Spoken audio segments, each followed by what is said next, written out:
Boa tarde. É Tá com ok, muita alegria que Dora. nós iniciamos mais esse momento de conversas, de trocas, de informações que estão sendo promovidas pelo Centro Espírita Semente Cristã, nesse dia 2 de novembro, que a gente tem conversado para ressignificar essa data, para a gente colocar, ao invés de dia de finados, dia dos ausentes. A partir do ano de 2020, estaremos trabalhando no dia 2 de novembro a campanha Dia dos Ausentes, no intuito de repensarmos a expressão finados, que traz o sentido de finitude, fim. Cremos na imortalidade da alma e que prosseguimos além da morte, amando e sentindo, o mesmo esperando de nós, nossos entes queridos em relação a eles. Portanto, nesse 2 de novembro, lembramos que os nossos entes queridos encontram-se ausentes do nosso convívio físico, mas vivos na imortalidade, pois somos imortais. Acompanhe a nossa programação de hoje, agora na parte da tarde, com o nosso colega Fabiano de Carvalho Moraes, que vai fazer uma fala sobre o nada e a vida futura. O Fabiano de Carvalho Moraes realiza palestras vespertinas sobre temas do Evangelho na Federação Espírita Brasileira e realiza o estudo da obra O Céu e o Inferno também na Federação Espírita Brasileira. É trabalhador do Centro Espírita Fraternidade Francisco de Assis, situado na Asa Norte, no Distrito Federal. Fabiano, muito obrigada por ter aceito o nosso convite e passamos a palavra para você. Ok, Fernanda. Uma boa tarde a todos. Eu é que agradeço o convite, a confiança. Agradeço a espiritualidade do Centro Espírita Semente Cristã por nos envolver nesse trabalho e por acreditar que nós possamos, de alguma forma, contribuir, em especial com essa temática muito importante com relação à questão dos finados, né? Não finados mais, mas ausentes. E nós gostaríamos, sim, de iniciarmos nosso trabalho com muita alegria, com muita satisfação. Eu gostaria de falar rapidamente sobre a palestra que o Hernando fez hoje pela manhã, uma palestra muito enriquecedora, né, uma palestra muito bem colocada, e eu gostei principalmente da parte em quando ele disse que quem assistiu o filme Ghost tinha mais de 20 anos. Então ele foi muito gentil, tá? Porque o filme Ghost, mais de 20 anos, eu acho que ele foi muito gentil com a gente, que está um pouquinho acima aí, né? Do tempo. Mas vamos lá, gente. Olha só, né? O nada e a vida futura. Nós vamos começar aqui com uma colocação que está em Prolegômenos, no Livro dos Espíritos, e a partir dela nós vamos desenvolver nosso raciocínio passando um pouco pela história, né? Como é que a história de pessoas ligadas a alguma religião ou ao espiritismo, mas pessoas que estudaram, que se interessaram por esse caso, e como é que eles colocaram essa situação para nós, né? E aí a gente vai desenvolver até chegarmos nessa conclusão de que finados ou ausentes, né? O nada ou a vida futura, né? Então, lá em Prolegômenos, temos o seguinte: as comunicações entre o mundo espiritual e o mundo corpóreo fazem parte da natureza das coisas e não constituem nenhum fato sobrenatural. Razão pela qual encontramos seus vestígios entre todos os povos e em todas as épocas. Hoje se generalizaram e se tornaram patentes para todos. Né? Lembrando que o hoje que ele colocava era ali no ano de 1857. Né? E, obviamente, que hoje está muito mais difundida essa questão espiritual. Fazendo um rápido paralelo a essa questão do hoje, basta nós observarmos que os diversos centros espiritualistas, desses espíritos e centros espiritualistas, outros templos religiosos, qualquer que seja a doutrina adotada, observemos a quantidade de pessoas que têm buscado esses locais. Observemos a quantidade de pessoas que estão se dirigindo a esses locais. Quaisquer que sejam as suas necessidades, quaisquer que sejam as suas dúvidas, eles entendem que há algo que transcende a matéria. Pode talvez não fazerem as observações, as colocações dentro de um campo moral mais elevado, mas nós já sabemos que aí existe um germe que já começa a aflorar e que é muito mais fácil, vamos dizer assim, de nós trabalharmos essa espiritualidade, né? E, em especial, doutrina dos espíritos, por ter ido tão profundamente buscar as respostas, nos dar as explicações, conforme nos foi colocado por Jesus, no Consolador prometido, que nos faria lembrarmos os conhecimentos, nos dariam outros conhecimentos, mas que àquele momento não estávamos preparados para tamanha luz, né, que obviamente nos cegaria. Vamos pegar a etimologia da palavra finados, para a gente iniciar. Né? Vem do latim finis. Finis quer dizer fim, né? Trazer um término. Então, quando a gente pega essa palavra, que fim, e vamos voltar lá no tempo das cavernas. Essas são colocações de pessoas, de historiadores, de obras, de livros, que retrataram essa questão espiritual, né? Desde do Homo erectus, o Homem de Neandertal e o Homem de Cro-Magnon. Lá no Homo erectus, que viveu em Tosto, né? Já o Margolo nos fala, em sua obra A Trajetória Evolutiva, que esses Homo erectus já havia grandes evidências de que eles tinham trabalhos com a ectoplasmia. E nós sabemos que a ectoplasmia é o trabalho em que se faz o trabalho de materialização de espíritos através do ectoplasma, que foi a denominação dada por Shea no seu estudo de metapsíquica. Então nós estamos falando de 1,8 anos atrás trabalhando com isto, com essa evidência de ectoplasmia no Homo erectus. O homem de Neandertal, e aí o nome Neandertal, por ter sido a descoberta feita no Vale do Neander, na Alemanha, ele já foi entre 500 mil a 30 mil anos antes de Cristo. E aqui é interessante que os pesquisadores têm uma grande surpresa nessa espécie humana, no sentido de que eles tinham uma preocupação de enterrar os seus mortos. Né? Então, eles já tinham uma preocupação de enterrar os seus mortos.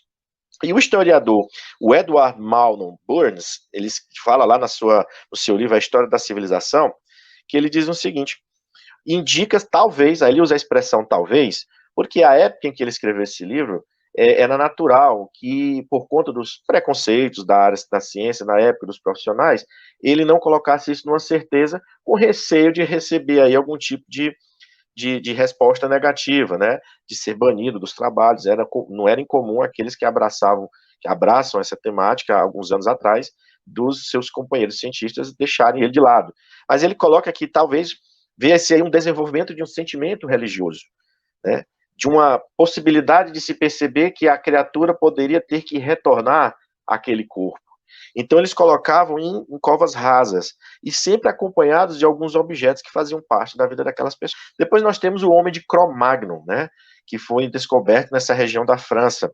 E o Homem de Cro-Magnon já vem um pouco mais evoluído. Ele viveu ali entre 30 mil e 10 mil anos antes de Cristo.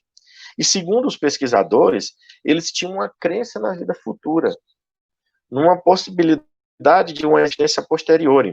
Eles trabalhavam muito com um método chamado de magia simpática. O que era essa magia simpática que os historiadores nos explicam? E isso também está no livro do Burns, que é a História da Civilização. Eles colocam que eles imaginavam o seguinte, pensavam o seguinte, se eu pintar algo que eu quero, aquele algo vai acontecer. E era muito comum eles fazerem as pinturas, sempre eles matando um animal, conseguindo, desenhando a possibilidade de, numa caçada, eles terem o êxito. Então, sempre que um determinado grupo saía para caçar, tinha um que ficava nessas pinturas. Mas o detalhe dessas pinturas é que as cavernas em que elas foram realizadas, elas eram inabitáveis, eram de difícil acesso e não penetrava a luz natural. Como é que ele conseguia pintar lá dentro? Foi a indagação que os pesquisadores fizeram. Então, esses pesquisadores começaram a dizer, algo os intuía, os direcionava para que realizasse essas pinturas. Veja que até o momento nós não estamos falando nada de espiritismo propriamente. Né? Na evolução dessa situação, saindo do Homo erectus, Homem de Neandertal, o Homem de Cro-Magnon, nós vamos adentrar nas chamadas civilizações. Né? E aí nós temos aí o que se chama de mediunidade nas civilizações. E nós vamos começar pela civilização da Índia. Então, a Índia é chamada por todos os pesquisadores, e depois nós sabemos que na doutrina espírita isso é bastante desenvolvido, é o berço de todas as religiões do mundo. Né? E o pessoal lá na Índia, eles tinham, através das revelações de Brahma, né, foi criada a religião do hinduísmo, que ainda hoje é uma religião que prepondera na Índia, né, na Índia atual.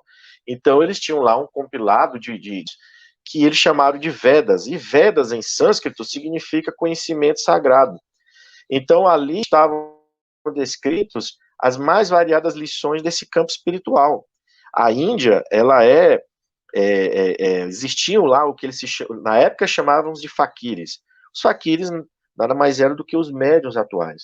E há relatos bem descritos, inclusive na obra do coronel Albert de Rochas, que foi um francês, um grande pesquisador nessa área do magnetismo, e que ele cita em das suas obras, que é a exteriorização da levitação, né, em que ele relata uma história de um grande pesquisador indiano que datava da época em que Albert Rochas escreveu o livro de 5.000 anos.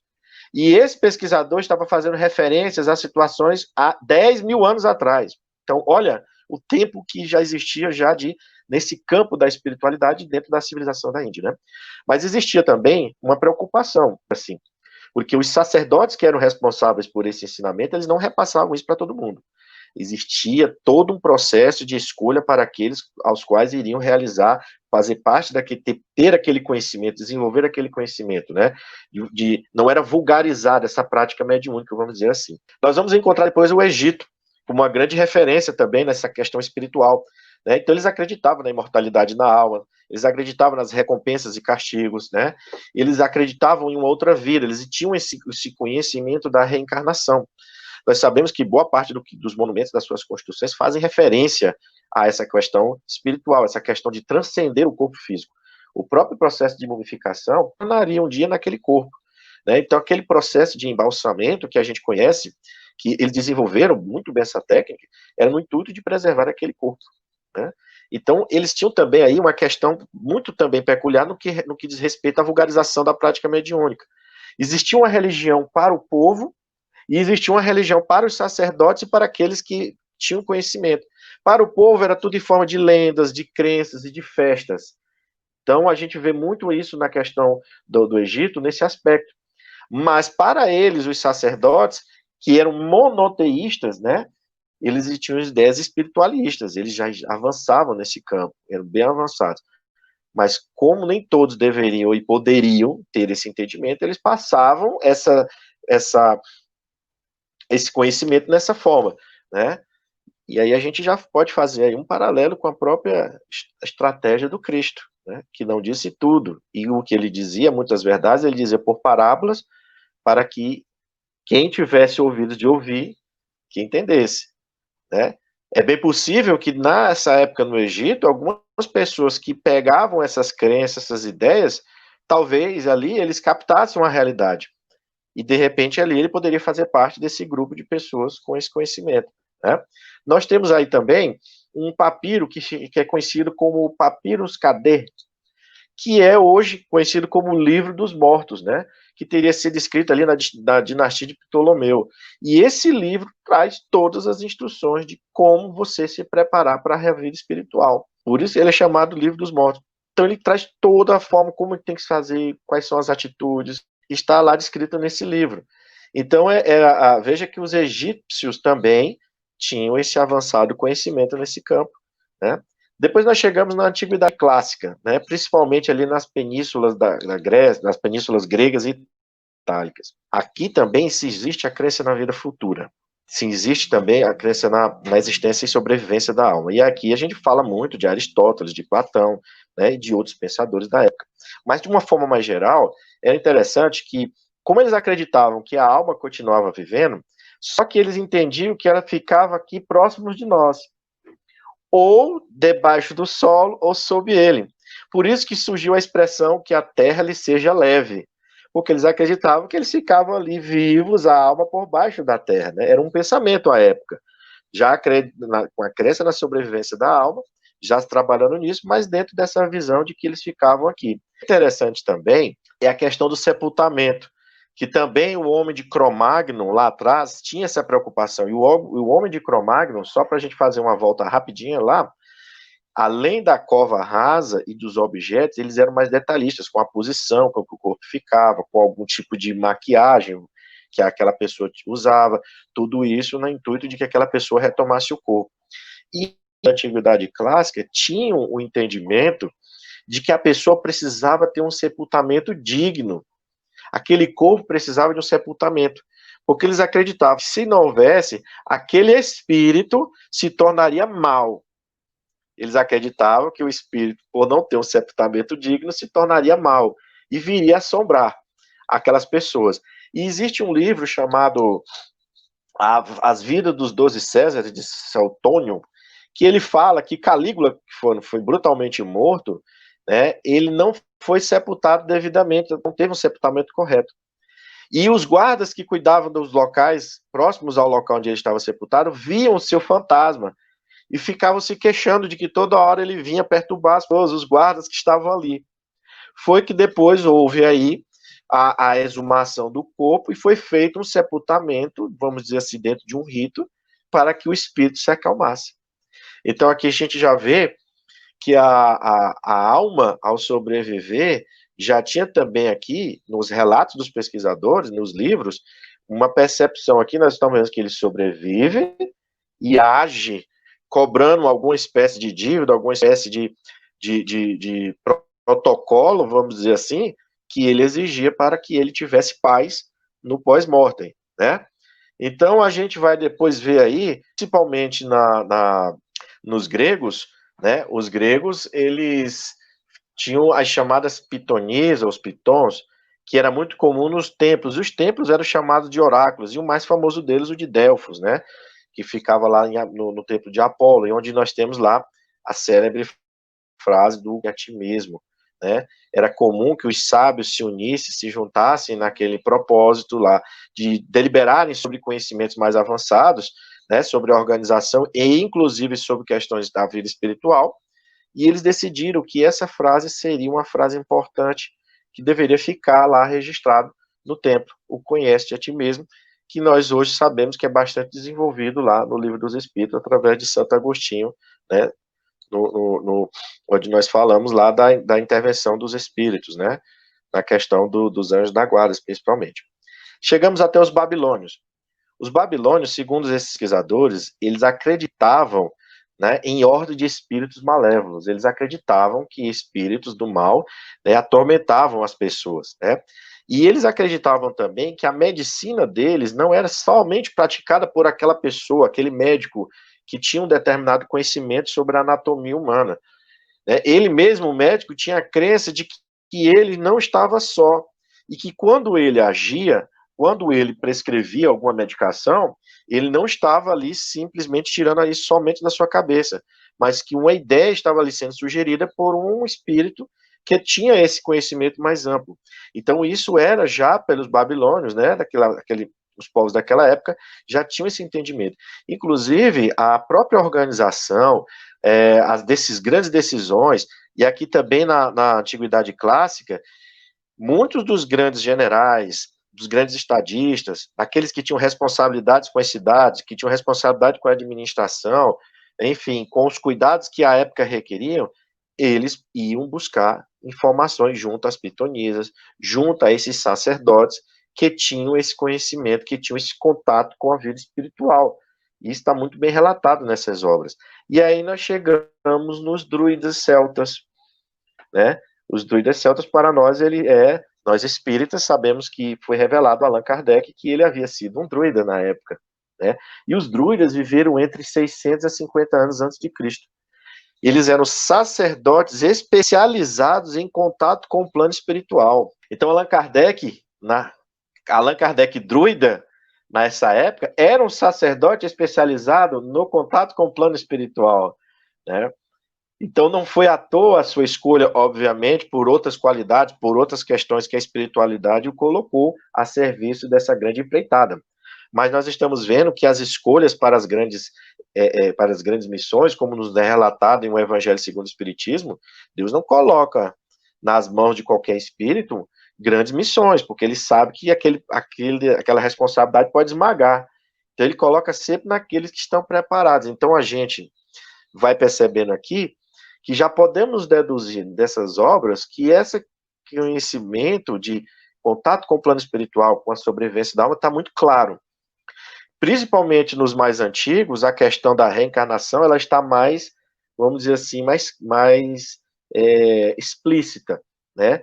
Porque nós sabemos que toda essa organização, de toda a forma com que nós vivemos no mundo, em algum ponto, em algum momento, essas sociedades se perderam no materialismo, no sentido da prática da vivência materialista.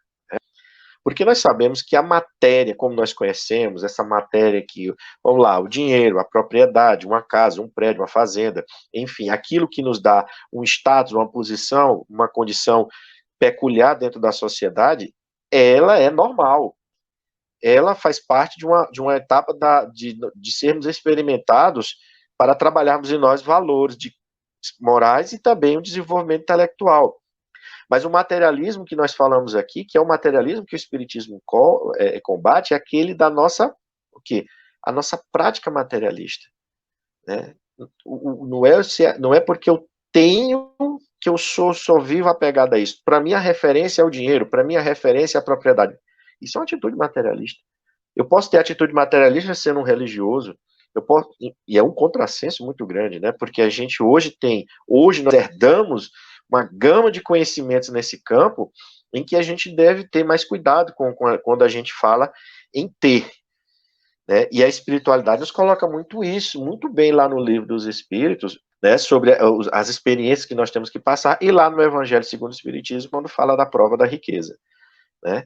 Quando o Espírito tem a riqueza em suas mãos, nós temos aí uma grande responsabilidade, como eles falam, né, porque se tornam ministros da caridade, porque podem dar muito mais do que qualquer outro. Nós, então, aqui fizemos esse apanhado para mostrar que a questão da existência, da sobrevivência do ser espiritual já era tratada há muito tempo atrás, desde o Homo erectus até chegarmos nos druidas. E aí a gente avança um pouco quando a gente chega na Bíblia, nos relatos que estão na Bíblia. Então nós temos ali, quando começa com Moisés, depois vem os outros profetas, enfim, o que está lá no Velho Testamento para chegarmos em Jesus. E aí Jesus é o grande diferencial, né? Jesus é o grande diferencial em tudo isso. Porque Jesus é o grande governador planetário. Jesus é o espírito mais evoluído, mais perfeito que já pisou aqui no planeta. E hoje nós sabemos, por meio do ensino espírita, por meio de tudo que está, inclusive, no próprio Novo Testamento, de que ele foi o responsável pela formação do nosso planeta, é o responsável pela evolução desses 30 bilhões de espíritos que estão aqui. É um espírito que está atento e segue, porque nós ainda não temos uma capacidade de compreender Jesus. Esse é um ponto que a gente tem que, obviamente, continuar buscando a experiência, buscando se trabalhar, buscando viver os seus ensinamentos, porque ele diz que ninguém chega ao Pai senão através dele. Mas compreender a individualidade de Jesus Cristo, nós ainda não temos compreensão. Porque muitas vezes nós nos referimos a ele de uma forma tão banal, muitas vezes de formas frívolas, muitas vezes através de caricaturas que não representam em nada a essência de um ser tão perfeito, e sabemos que isso não o afeta. Nós sabemos que isso, de maneira nenhuma, cria sequer uma rusgazinha sequer de lamentação da parte dele. É obviamente que ele conhece sobre o processo da evolução. Ele sabe que muitos de nós aqui, nessa infância espiritual, tratamos ainda dessas questões sagradas dessa forma. Mas ele sabe também, e é conhecedor das leis divinas, que o processo de educação que o Criador criou vai nos trazer de volta para a nossa realidade. Né? Então Jesus começa a nos trazer de forma, em alguns pontos bastante claros, em outros pontos, conforme nós citamos anteriormente por meio de parábolas, sobre a existência e a sobrevivência da alma. Então Jesus, nós temos aí o grande diálogo com Nicodemos, quando ele nos fala ali que é preciso nascer de novo para ver o reino dos céus. E a pergunta de Nicodemos vai no sentido de dizer, mas senhor, como é que um homem velho entra no ventre, né? Então a pergunta dele, apesar de que a sociedade judaica tinha esse conhecimento da reencarnação, que eles chamavam de ressurreição. Eles tinham esse entendimento de que que o espírito retornaria, mas no mesmo corpo, né, mesmo que o corpo já tivesse aí muito tempo já, vamos dizer assim, decomposto por conta dos processos naturais, quando o corpo é sepultado. Mas eles tinham essa noção. Mas ele faz essa pergunta e Jesus disse, és doutor da lei, não conhece essa verdade? se tu não conheces uma verdade, olha só, básica, como eu vou te explicar as coisas dos céus, ou seja, como eu vou te explicar as coisas mais avançadas, como eu vou passar uma verdade mais pura, se as coisas simples que estão nas escrituras, falando da vinda do Cristo, dizendo que Elias ia retornar, e aí Elias volta na forma de quem? De João Batista, quando ele fala com o diálogo com seus apóstolos, e que ele diz, então é de João Batista que ele está falando. Nós temos aí também o processo quando surge ao lado de Jesus, Moisés e Elias, espírito, né, sabendo que João Batista já tinha sido degolado naquela época, naquele momento, e surge com a forma de quem? De Elias, na época em que ele viveu como Elias. Então, os apóstolos, inclusive, dizem, Senhor, não queres que a gente faça aqui uma barraca para o Senhor, Moisés e Elias? Quer dizer, os apóstolos estavam vendo, vivenciaram essa experiência, né? Mas Jesus fala que não dissesse nada a ninguém naquele momento. Obviamente que o Cristo sabia que essa verdade seria divulgada e colocada, né? E essa é uma questão da sobrevivência. Mas também Jesus nos mostra, nas experiências, nos seus ensinos, a relação, o intercâmbio entre o plano espiritual e o plano mais material, que é este. Quando ele faz o quê? Quando ele expulsa os ditos demônios. E a gente sabe que demônio, para algumas doutrinas, é um ser criado à parte, né, que veio com esse propósito de fazer o mal. Enfim, nós sabemos hoje que o próprio significado da palavra demônio, que vem de daimon, significa gênio, inteligência, mas que pode estar, por sua condição moral, agindo no bem ou agindo no mal. Então, quando Jesus começa a expulsar o demônio do gadareno, do jovem lunático, né? Quando os apóstolos chegam até Jesus e dizem, Senhor, nós vimos um homem em teu nome expulsando o demônio, mas ele não anda conosco, e nós dissemos para ele parar, e Jesus disse, olha, não fazeis isso. Quem não está contra nós, está por nós. Então veja que Jesus em nenhum momento desmentiu, disse que aquilo era, não. E veja que a própria população da época também dizia, quem é este que consegue expulsar os demônios? Porque eram pessoas que já estavam acometidas de processos obsessivos de muito tempo. Então Jesus, nesses relatos, vai nos mostrando, além da existência e da sobrevivência, a comunicabilidade dos espíritos conosco, né? E nós temos aí também a questão quando ele vai falar das muitas moradas, né? Onde é que os espíritos vão estar? Em que locais eles vão estar? Né? E é esse plano espiritual? Onde é? Então ele sempre se refere a céu, ele se refere para chamar-nos a atenção para questões mais importantes, para que a gente não entre em situações de sofrimento. Ele nos fala do inferno, mas o inferno e o céu como estados da alma, né? Porque se nós pararmos para pensar, sempre nos colocamos assim, o céu é o que está em cima, o inferno é o que está embaixo. Mas quando nós saímos do planeta Terra, o que é o em cima e o que é embaixo, né?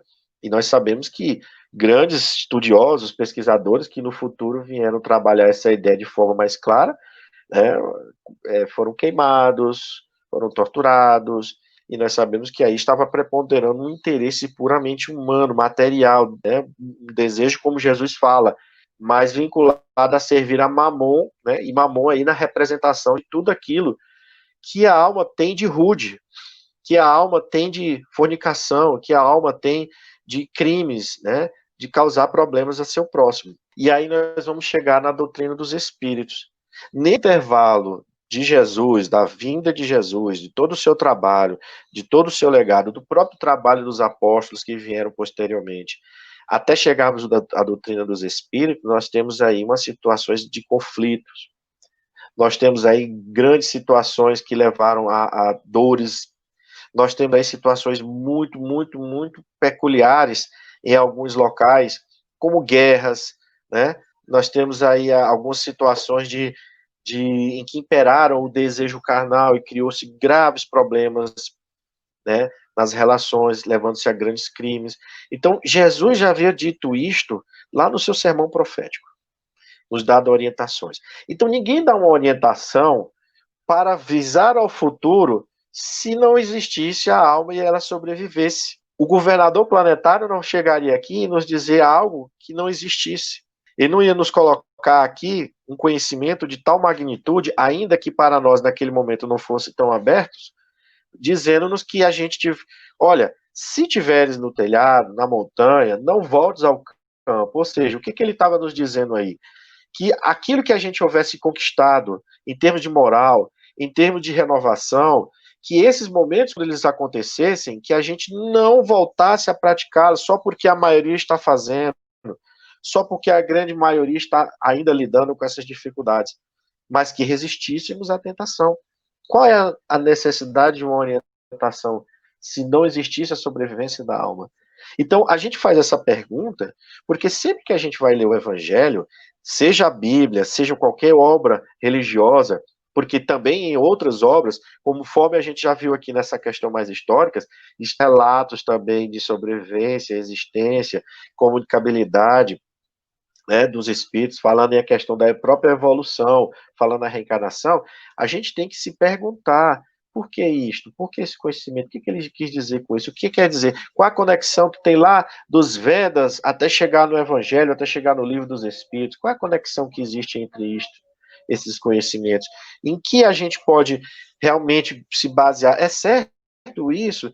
Então, são perguntas que nós temos que fazer, porque simplesmente dizer eu não acredito, isso para mim não existe, sem eu ter um fundamento, sem eu colocar uma base sobre isso, né, eu não estou sendo coerente nem comigo mesmo, com a minha própria natureza.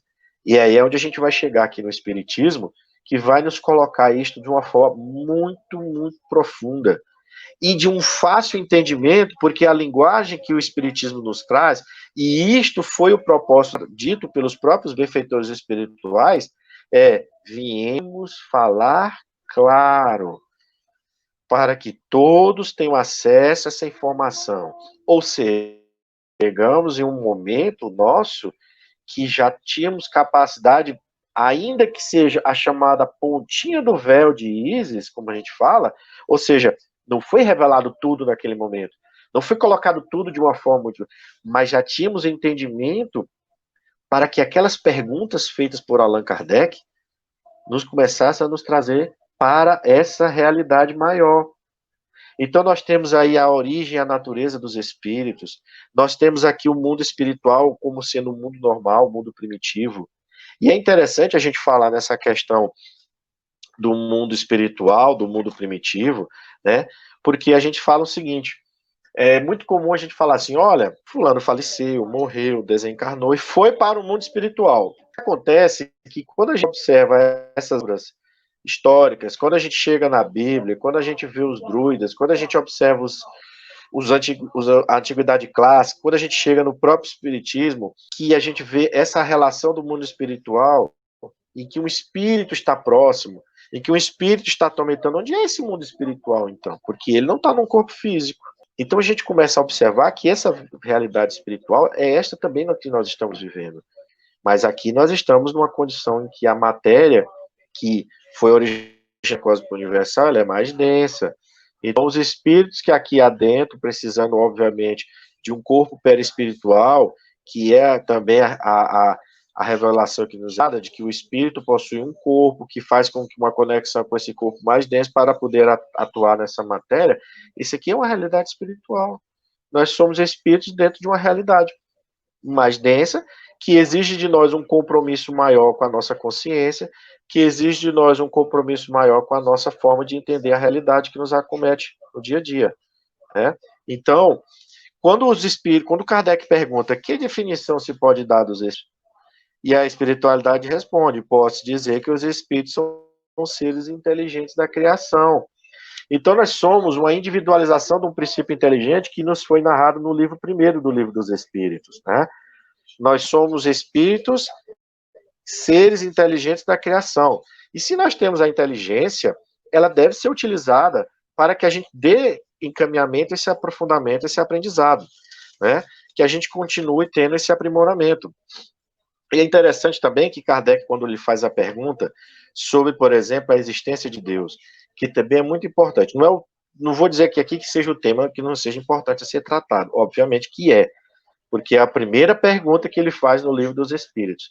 O que é Deus E aí a resposta é que a inteligência suprema é a causa primeira de todas as coisas. E aí ele faz uma pergunta muito interessante, que caberia também fazermos a pergunta em relação sobre a existência e sobrevivência do espírito. Não seria a crença em Deus fruto da educação? E a resposta dos espíritos, se fosse assim, por que os vossos selvagens têm essa intuição, esse entendimento? Ou seja, de onde vem esse entendimento dos ditos selvagens, aqueles povos mais primitivos, que a gente viu aqui no início? De onde é que vem, então, esse entendimento de que teria algo acima deles? E a gente já vê que na própria pesquisa dos grandes historiadores já havia um contato com o plano espiritual. Então, nós sabemos que, criados simples e ignorantes, como nos revelam os espíritos, nós trazemos nós o germe da existência divina, e ele vai, com o tempo, com a evolução, se desenvolvendo. Então, todos nós somos espíritos, todos nós somos, olha que importante essa informação, que Kardec depois vai perguntar aos benfeitores espirituais, nós somos imortais, uma vez criados, nós não somos destruídos.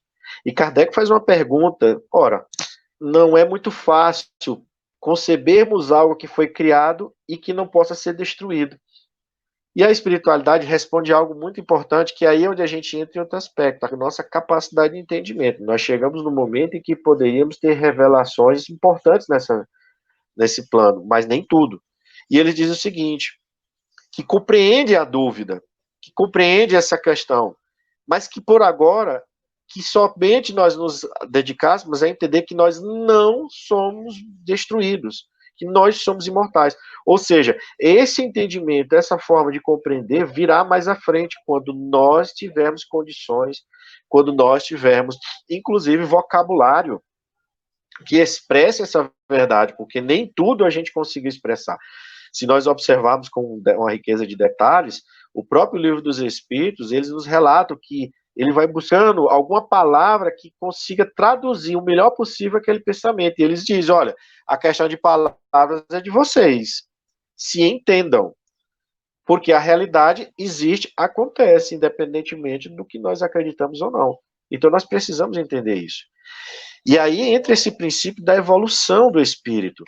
Lá no Livro dos Espíritos, a parte do item 100, nós temos a escala espírita, onde a gente começa a entender que nós temos ali situações que vão desde a moral até o entendimento científico.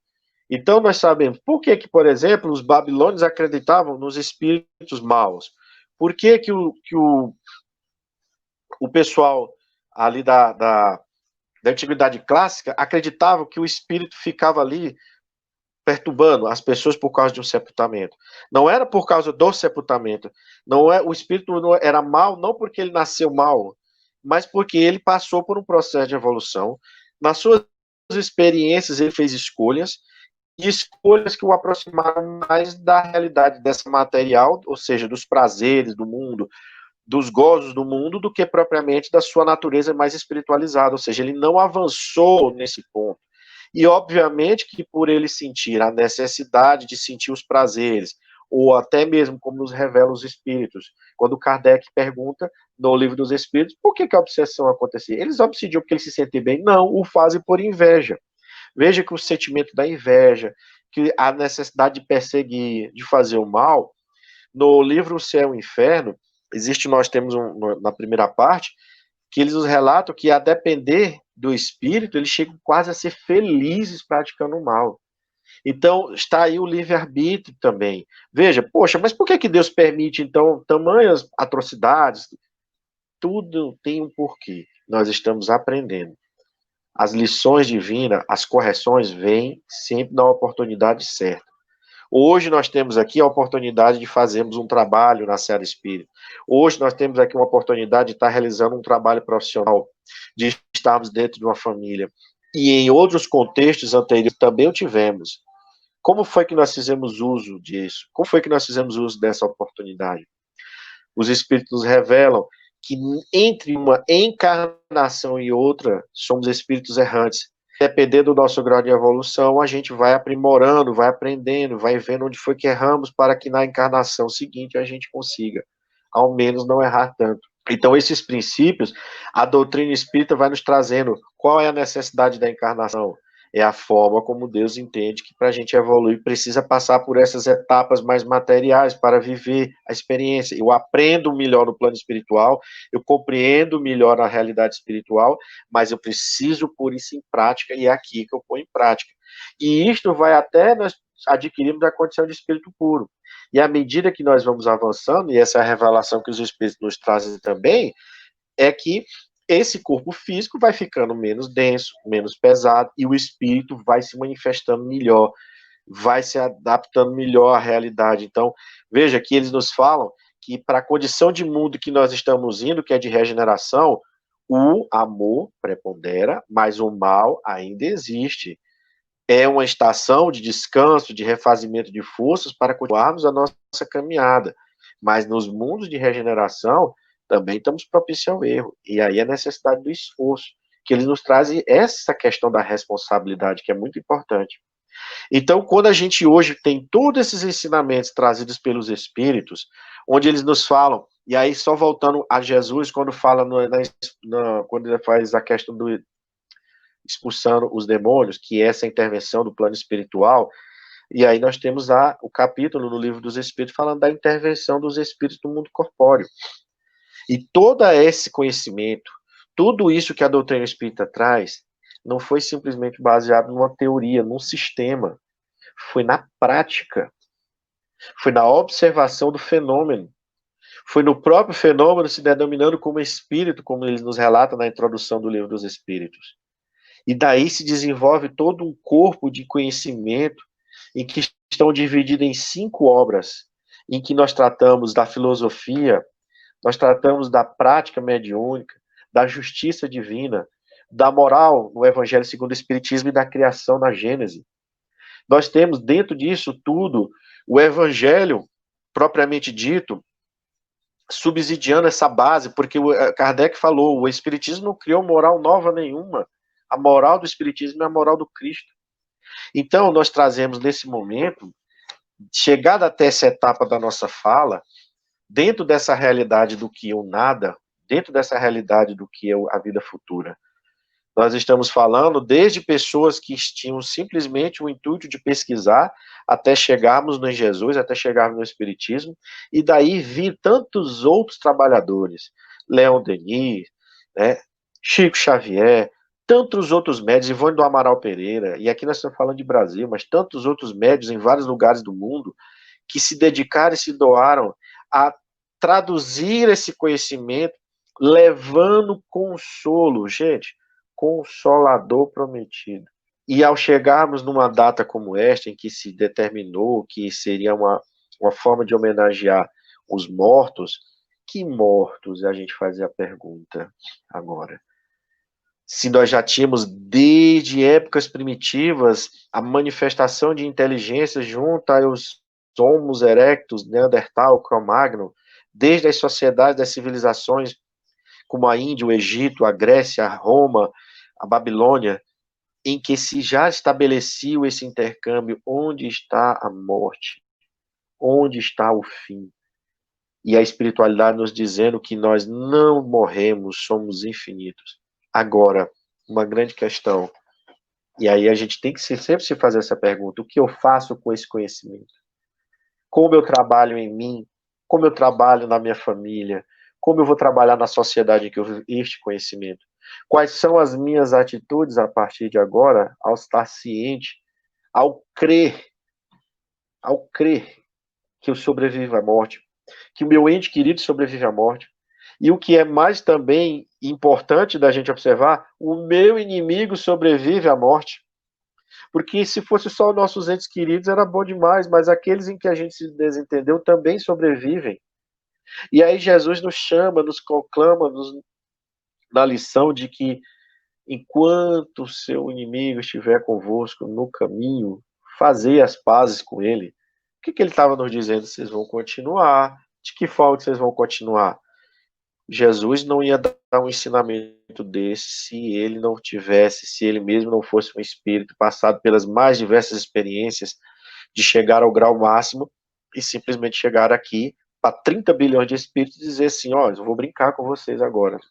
não passa na nossa cabeça, são ensinos muito sérios, são repercussões muito, muito importantes. Então, quando nós chegamos nesse dia de hoje, e que nós nos lembramos dos nossos entes queridos que partiram, eles não estão no nada, eles não foram destruídos, suas consciências não foram dissolvidas aí. Eles continuam em alguma situação, em algum estágio evolutivo nessa realidade espiritual. Eles podem estar exatamente agora do nosso lado, porque é comum que em certas situações, como nós ainda temos essa realidade material muito forte, a gente muitas vezes precisa de um objeto, mentalizar algo para que a gente consiga trazer essa vida espiritual. Isso eu não estou falando de todo mundo, obviamente, mas ainda temos a maioria necessidade. Então, quando eu penso naquele objeto, quando eu penso naquela roupa, e me recordo daquela pessoa, eu estou fazendo uma evocação, eu estou trazendo aquela pessoa. E o Espiritismo nos explica que o pensamento é uma força que, direcionada, percorre por meio do fluido cósmico universal, que está em todo o universo e chega até aquela outra consciência da qual estou pensando. De alguma forma, eu teria uma resposta. Ou a criatura vem diretamente, ou ele manda um recado, de repente a gente não sabe como ele está no plano espiritual. E essa realidade do plano espiritual, nós vamos encontrar nas grandes obras dos grandes médiuns.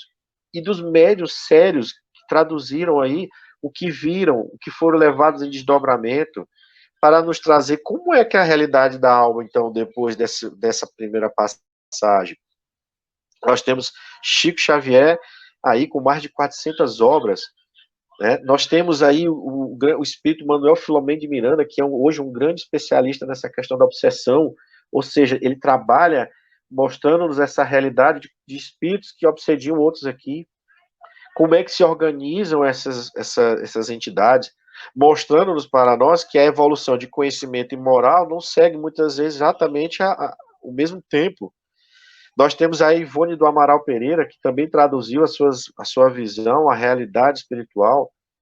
Nós temos aí a realidade trazida em Memórias de um Suicida, mostrando muito mais do que somente um sofrimento, uma misericórdia que é incessante, uma misericórdia que vai lá buscar a criatura na situação mais difícil, transformá-lo através de conhecimento, de estudos, desde de um atendimento médico espiritual, que a gente ainda não tem uma capacidade de compreender essa realidade, fazendo com que a criatura mergulhe dentro de si, busque Deus de uma forma que ele tenha condições de se aprimorar aquele entendimento e depois retornar para um processo doloroso de recuperação, porque é a lei divina, mas vejamos, não foi destruído, não morreu.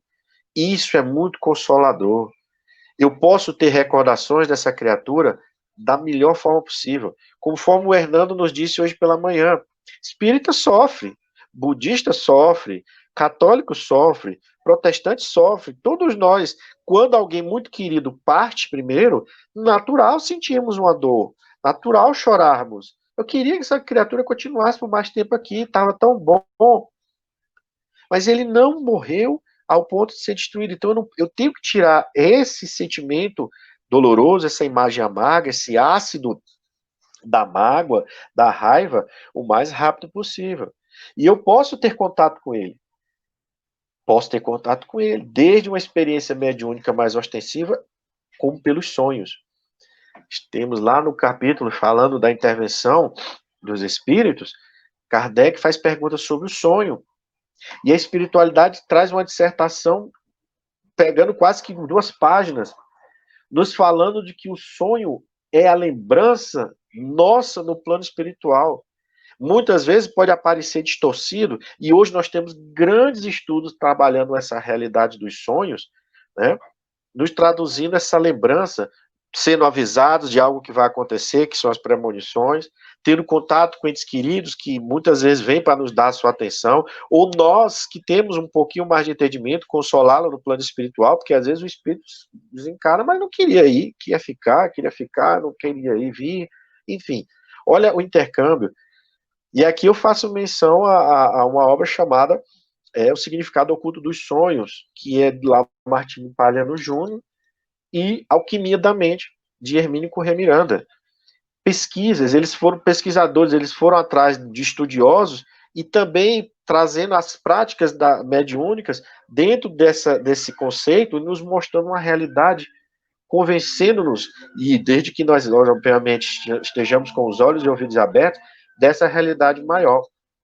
Então, eu trago agora, nesse ponto, traduzindo, o que é ciência? Porque o Espiritismo tem esse viés da ciência. O que a ciência nos traz? Nós temos aí hoje, e eu vou falar um pouquinho de alguns, não é todos, mas daqueles que normalmente a gente tem um contato, como foi Joseph Benck-Hines, da Universidade de Duke, nos Estados Unidos. Ele era chefe do departamento de psicologia da universidade e começou a trabalhar essa realidade, começou a pesquisar essa realidade.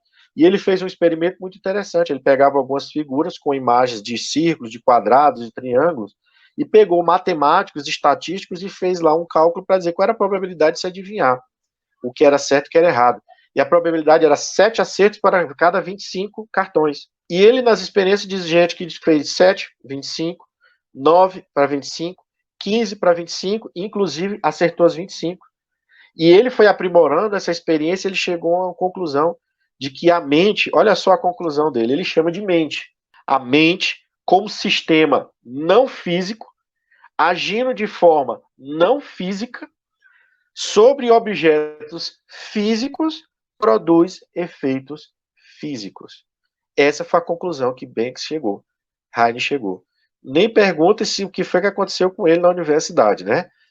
A execração que ele teve. Outro cientista que também, ele já não está entre nós, outro também que já não está entre nós, que é Ian Stevenson, que também se debruçou, psiquiatra da Universidade da Virgínia, com a obra clássica dele, né, 30 casos de reencarnação, em que ele trabalha, inclusive, Carl Sagan, que foi um grande astrônomo, disse que era a única obra para ele que tinha um cunho sério para trabalhar sobre esse tema. Veja, então, que a questão científica sendo trabalhada dentro dessa questão da espiritualidade, da sobrevivência do ser. Nós temos também um não menos conhecido, o Dr. Brian Weiss, da Universidade de Iowa. E é interessante o caso dele, porque quando foi levada a ele uma paciente de um amigo, que ele denomina lá de Catarina, que tinha várias fobias, medo de água, medo de escuro, medo de tantas coisas, e ele fazia a regressão dentro do conhecimento psiquiátrico que ele tinha. Ele ia até a vida uterina e não descobria nada. Ele disse assim, já que eu cheguei aqui, deixa eu forçar um pouquinho. E numa dessa, ela começou a descrever outras vidas. E nessas descrições, nessas sessões em que ela chegava nas situações em que tinham causado os medos a ela, por exemplo, a criatura tinha desencarnado de afogamento, então ela tinha medo de água. A criatura tinha desencarnado numa situação, em uma época, em que quando a pessoa ficava doente, se colocava dentro das cavernas, fechava e a pessoa ficava ali morrendo, no escuro, medo do escuro. As experiências ficando registradas no psiquismo do espírito. Só que a menina teve um surto mediúnico. O pai dele, através dela, relata sobre a morte do filho que ele teve. E aquela menina não conhecia ele. Então ele começou a catalogar tudo isso e ficou com aquela informação guardada durante 6 anos. E ele disse o seguinte, que ele não aguentava mais. Ele ficava pensando, mas a humanidade precisa disso. Mas se eu publicar isso, eu vou perder emprego, meus amigos vão virar as costas. E aí ele meditou, cogitou e disse o seguinte, dê no que dê. Publicou. E realmente perdeu amigos, perdeu o emprego, mas os livros deram a ele o sustento financeiro que ele precisava, porque ele trouxe uma realidade que acalmou, consolou, e aí ele escreveu mais 3 ou 4 obras a respeito do assunto. Nós estamos falando de um médico psiquiatra, um doutor, dentro de uma universidade, assim como Joseph Benck-Hines. Gente, eu acho que a gente está tendo algum probleminha com o áudio, e aí a gente talvez ele dê uma saidinha e volte novamente para ele tentar concluir a palestra, nosso amigo Fabiano. Então a gente fica no aguardo para ver se dá certo ele voltar de novo e a gente fazer a conclusão da nossa palestra, tá bom? Te aguardo aqui alguns minutinhos enquanto o Fabiano entra novamente e a gente faz a nossa conclusão. Agradece a todo mundo que está nesse momento assistindo a nossa palestra. A gente aguarda o nosso irmão para ele concluir a fala dele. Desculpa, caiu. Opa, Eita, Fabiano. é como dizer, as peças pregadas pela tecnologia. Gente, perdão. Tá? Eu só ouvi quando a Fernanda começou a balbuciar. Eita, caiu. Então, pessoal, retornando aqui para a gente concluir, a gente estava falando de alguns pesquisadores. Então, a gente está falando do Alfred Erni, do Alfonso Bouvier, do César Lombroso, do Ernesto Bozano, que foram grandes estudos de William Crookes. William Crookes, que tem uma frase que é espetacular, que ele diz assim: não digo que isto é possível, digo que isto é real, que foram as fotos de materialização que ele fez com o espírito Kate King, né? E aí nós temos aqui no Brasil o Lamartine Palhano Júnior, o Hermínio Corrêa Miranda, o Jorge André dos Santos, e eu digo agora mais assim, próximo de nós, vamos dizer assim, o Paulo César Frutuoso, né? O Samuel Nunes, que tem uma obra chamada Ana Prado, a mulher que falava com os mortos, que é da Federação Espírita Brasileira, né? E nós que resgata essa história dessa grande médium ali do início, tá? Então a gente faz o seguinte: qual é a etimologia da palavra ausente? Vem do latim absens, está fora, está afastado. Então, diante de tudo que a gente falou, é muito mais coerente com a nossa realidade. Afasta-se um minutinho dessa nossa realidade, por algum instante vai se cuidar no plano espiritual, depois volta, está próximo da gente, a gente se encontra nos desdobramentos do sono físico, então é muito mais consolador. Finado dessa ideia de fim, nos remete a uma mágoa, uma tristeza. Ausente não, ele está ausente, deixa eu dar uma ligadinha para ele aqui, pega no meu pensamento, chama a chamadinha, mas vamos chamar com coerência, né? Vamos chamar para a gente se dar bem, não para a gente se lamentar, porque senão a gente pode causar um problema. E observe também, só para a gente finalizar, o que é o nada? Etimologia da palavra nada. Vem do latim nata. Sabe o que significa nata? Coisa nascida. Do verbo naqui, nascer. Não se sabe por que cargas d'água, vamos dizer assim, se atribuiu esse significado ao fim de tudo. Porque, na verdade, onde tem vida antes. Tem uma criatura antes, um criador antes. Então, a própria palavra nada, com o significado hoje, está incoerente com sua etimologia, que quer dizer coisa nascida. Vem do verbo nascer. Nascer. Que interessante, né, minha gente? Então, olha só.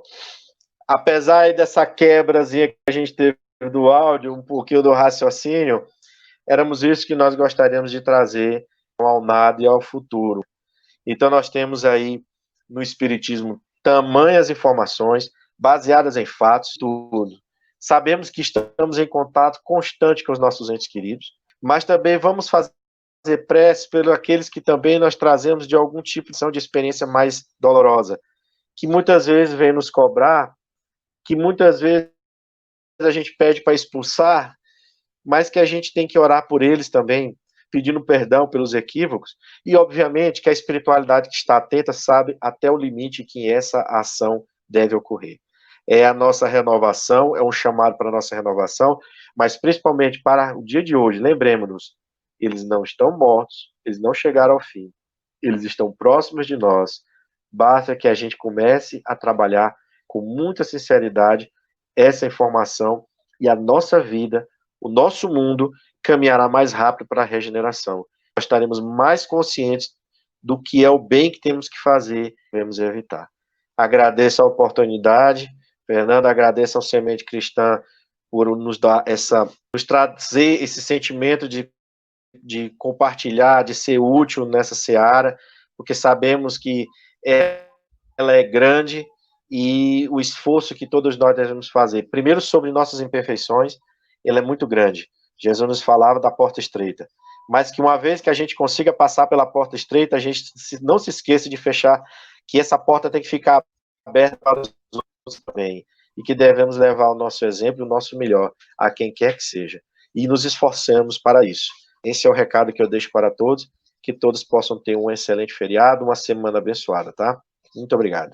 Nós agradecemos imensamente ao nosso irmão Fabiano de Carvalho, que está falando diretamente lá do Distrito Federal, aqui conversando com a gente. Agradecer todo mundo que esteve presente, nos acompanhando. Eu falei aqui os nomes, a Sandra Aparecida e a Yaci também. Muito obrigada por terem estado acompanhando o nosso trabalho. A gente agradece a espiritualidade bondosa e amiga, que certamente também nos ajudou a conduzir esse momento de escuta, de troca e de aprendizado.